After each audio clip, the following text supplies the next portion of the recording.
It really felt like she'd come back into our lives as Sam and Emily. Not Sam and Emily, Ben and Emily. That's your Sam's son. my son. The opening of the film is a gorgeous, funny scene full of chaos and kids running around the house.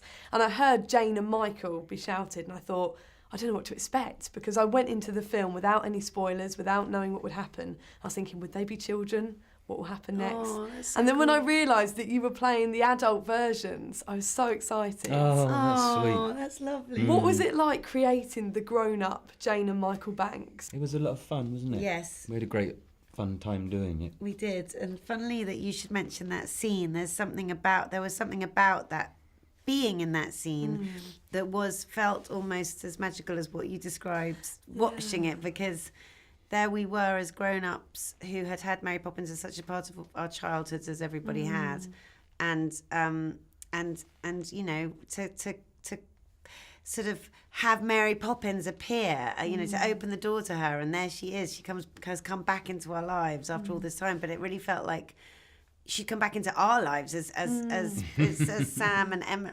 Not Sam and Emily, Ben and Emily. That's your Sam's son. my son. As the director Yes. of Mary Poppins Returns, Yes. what are you actually responsible for and in control of? Well, I guess pretty much all of it. That's how direction works on a film. I mean, I have the most extraordinary team and most extraordinary cast, but ultimately it has to come from what, you know, my vision of the film is. And I was so aware of the fact, obviously, that we were following in the footsteps of that perfect first film. And so I really wanted to make sure that I protected the spirit of that film and ushered it into this new film, this new story, this new original musical. And it was a real balancing act for me because, you know, creating something new but also making sure to pay homage to that first film was this, you know, real balancing act. But I will say it came directly from here because I love that first film so much, it means so much to me. And I was excited to do something original too. When you're told you're going to be a street lamp lighter, how do you go about creating that character in your own way? Jack is as versatile as Bert was. You know, Bert had 12 jobs. He played instruments, he painted watercolors. You know, I think Jack shines shoes. He's a squeegee guy. He definitely lights lamps. But I think he's got lots of side hustles, and that's sort of fun to literally be a jack of all trades. And talking of Bert, did you actually speak to Dick Van Dyke? Did you get any kind of tips and tricks from him before you filmed? To stand in a room with Dick Van Dyke is to sort of get the energy that bounces off him in waves, right? He's got that glint in his eye. I mean, I'm sure everyone broke into applause when he appeared, when you saw the movie. It happens every time anyone sees the movie because, you know, he turned 93 years old yesterday, and he's still got more energy than anyone I've ever met. And he's, you know, I think that the key to that is he's still so curious. He's still so wonderful and curious and open, and so it's a joy to be around him. Is that your aim, to be dancing on tables at 93 years I old? hope so. When we're on Mary Poppins 5, I'd love to be dancing on a desk. If I had an ounce of that, I'd be very grateful indeed. Did you use anything from the children in the original film, like characteristics or mannerisms, or even Mr. Banks and... Yeah, Mr. Banks and Mrs. Banks were sort of weirdly more helpful to watch, just because, as Emily has said, only a few times, we do become sadly our parents after a certain point. So it was useful to think how little traces we could bring out of those two quite extraordinary characters. I particularly saw Mr. Banks in you when you had your meltdown about the finances and when things were going wrong. I could see that kind of hysteria from the original Mr. Banks, for sure. But then you also had those lovely emotional moments where you had, the sad ballad to sing and you had to cry. How do you get in that zone where you have to be sad? It's one of the hardest emotions to portray. It's much easier than being happy. No, it's not. It really is, I think. Why? I don't know. But it's really easy being happy. Do you? Yeah. I'm always, whenever someone says, this is a really happy scene, you've had a really great time, you're laughing, you're joking. I know what you mean. Always just that makes you want to cringe. What? I know. Someone says you're a bit sad, I'm like, oh yeah, I'm kind of... I can immediately access. That's amazing. Yeah. And Emily, you got to have a lot of fun. You talk about, it's easier to be happy. You got to jump on that bike with its ramshackle ladders and all the kids and Jack as well. How did you manage to balance in that scene? Lin-Manuel Miranda is very good at millions of things, but he's a terrible bicycle rider. But actually, nobody could be very good on that bike with the ladders hanging off the back. But no, it was genuinely as kind of shambolic. As it looked. When you watched the original films, I'm sure you did many times to help you with your vision. Many. What did you want to kind of beg and borrow and steal from that first film? Well, there were pieces of it that I felt were important. I felt, for instance, I knew that I wanted to do a live-action animation sequence because I felt it was in the DNA of Mary Poppins and so important. I kept using myself as a barometer. What would I want to see? What would I'd want to see the penguins again, in a different way, used in a different way, but I wanted to see them again.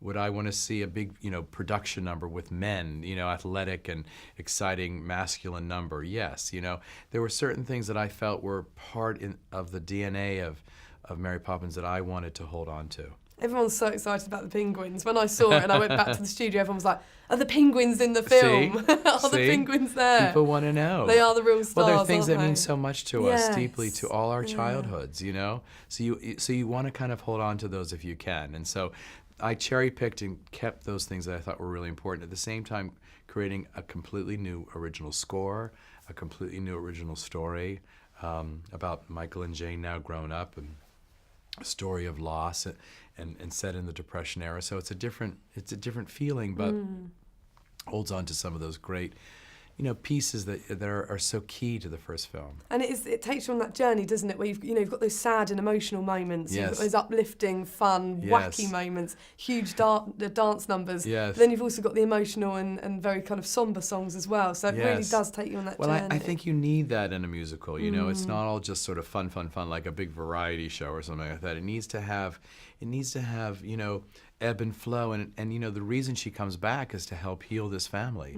So we have to understand there's a real reason, and so you have to have that deep emotion in the film too. To see the kids running around, tearing around, not glued to phones and technology, it really does kind of take you into the old-fashioned times. Yes, I mean, it? it's this is an homage to the musicals of my past, that I grew up with, and I don't think we've had one of those in a long time.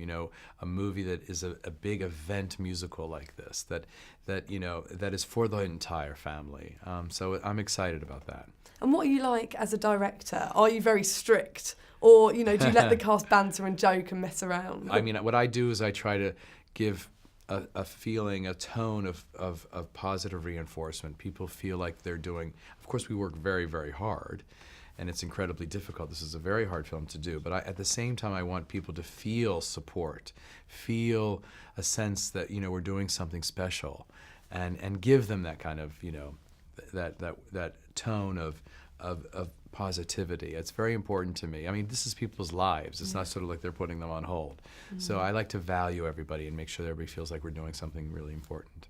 Did anything go wrong? Because you do a lot of clambering up lampposts and dancing on walls and balancing on a rickety bicycle. Everything went wrong in rehearsal, and that's what rehearsal is for. Yeah. It's a chance to slip off that ladder. It's a chance to sort of climb Big Ben and stumble. But, the fun of it is going from being a total novice, because how on earth, who would have predicted this skill set required to feeling like you do it every morning? And that's sort of the fun of it.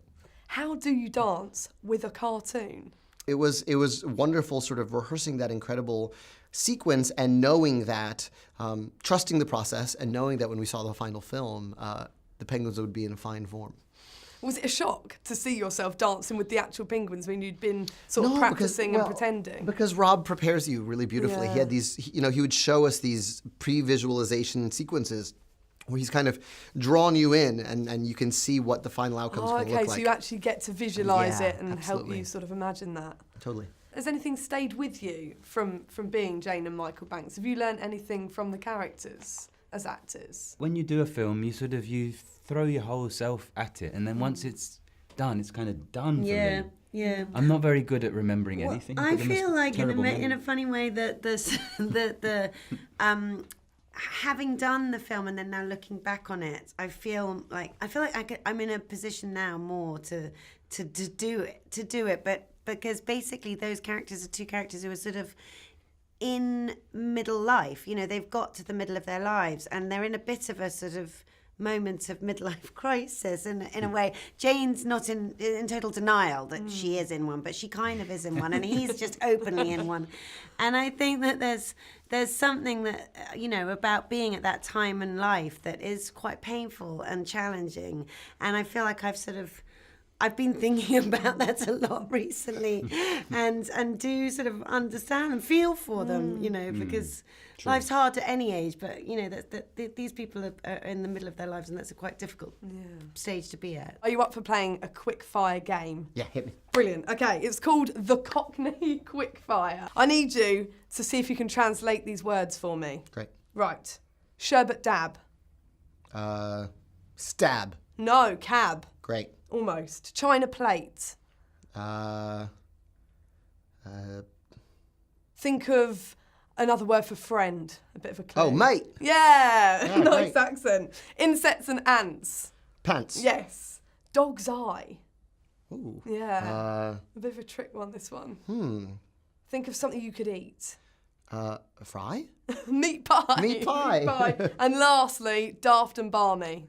Oh, wow. I have no idea. What is it? Army. Army. Oh, Well, you got 2 out of 5. great. Yeah, those were new ones. I There we appreciate go. that. I'm glad I could catch you out. I loved the ending with the balloons soaring. You were flying up high in the sky. How about that? And I left the cinema at Oxford Circus wanting to just grab hold of those Christmas balloons and fly off myself. It was beautiful, yeah. What was it like flying in the sky and filming that scene? The thing about Rob Marshall, our director, that is so magical is that he grounds everything in a very firm reality, and then when you take off, it's that much more thrilling. So some of that is CGI on a green screen, but a lot of it, every takeoff was practical. We were outside in Pinewood Studios, and we were attached to a harness, and we flew away, and I had to catch Emily Mortimer's hand in midair, 50 feet in the air, while we were singing, and that was so much fun. Do you get any training, flying training? Yeah, you get some harness practice back at the studio, but nothing really prepares you for actually looking above